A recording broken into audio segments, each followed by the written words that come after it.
Again, we want to thank everyone for joining us. We apologize for the delay. The Democrats have an important caucus they're at, or conference they're at, we had some technical difficulties here.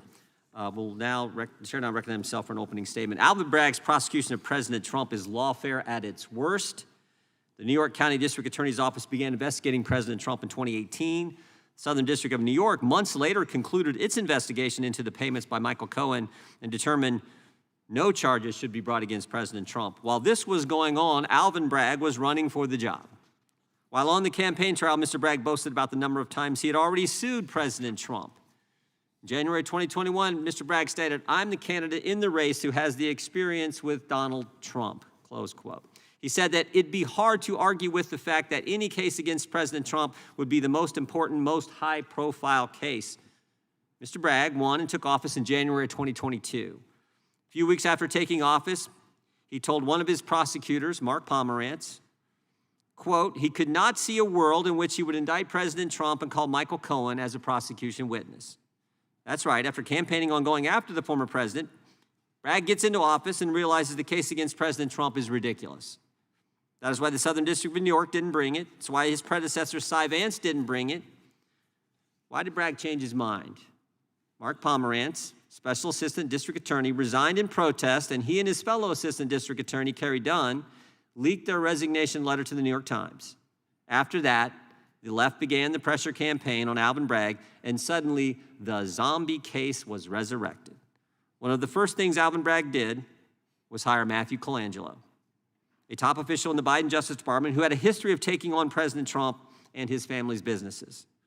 It's also interesting to note who Mr. Colangelo listed as his references when he applied for the job at the Justice Department.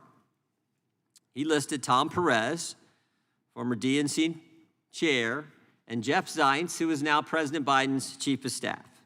That's right. The head of the DNC and the Biden White House chief of staff, those were his references. That's the guy who went to work to be the lead prosecutor on the case against President Trump. Alvin Bragg, Matthew Colangelo picked their target, searched for a crime, and then they prosecuted President Trump. The partisan DA that campaigned on going after President Trump, whose newly hired lead prosecutor for the case also had a history of taking on President Trump, also had their case in front of a partisan judge. A judge who donated to President Biden, who imposed a gag order on President Trump, who told the jury they didn't need to reach a unanimous decision, and prevented one of our witnesses today, Mr. Smith, an expert on campaign finance, from giving real testimony to the court. Today, Mr. Smith will be given an opportunity to tell Congress and tell the country what he wasn't permitted to tell the court, what he wasn't permitted to tell the jury. Remember, Bragg and Colangelo bootstrapped charges that are normally misdemeanors to some underlying crime to make the charges a felony. But what was the underlying crime? Prosecutors didn't reveal that until after the trial began. Mr. Colangelo, in his opening statement, accused President Trump of violating the Federal Elections Campaign Act. But the problem is, in the plain reading of that act doesn't support the indictment or the verdict. As Commissioner Smith stated, allowing this prosecution to go forward and the ultimate jury decision threaten the enforcement procedures established by Congress under the act and stretch the meaning of the statute in such a way as to threaten due process of law. Although Judge Merchan wouldn't permit the leading expert on campaign finance to provide this testimony, he did let someone else speak in the court on this issue and others, Michael Cohen. Michael Cohen, a convicted perjurer, someone even his former lawyer said you couldn't trust. Michael Cohen, who lied to Congress, lied to the FBI, and lied to the court. It's not often you have a witness that can lie to all three branches of government and then become the star witness in the prosecution of a former president. But that's exactly what took place in New York. It is clear Manhattan District Judge Juan Merchan's decisions, guided by political bias, unfairly prejudiced the outcome of the trial and violated President Trump's due process rights.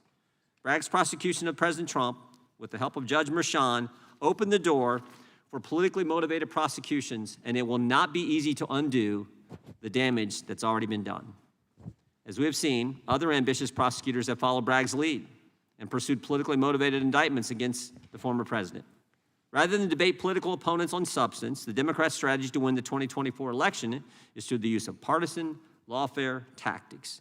These politically motivated local prosecutions raise substantial federal interest and potential collusion between federal and state authorities. And that is precisely why we are here today. Alvin Bragg's prosecution of President Trump was personal, it was based on politics, and it was wrong. We now recognize the ranking member for an opening statement, and then we'll get to our witnesses.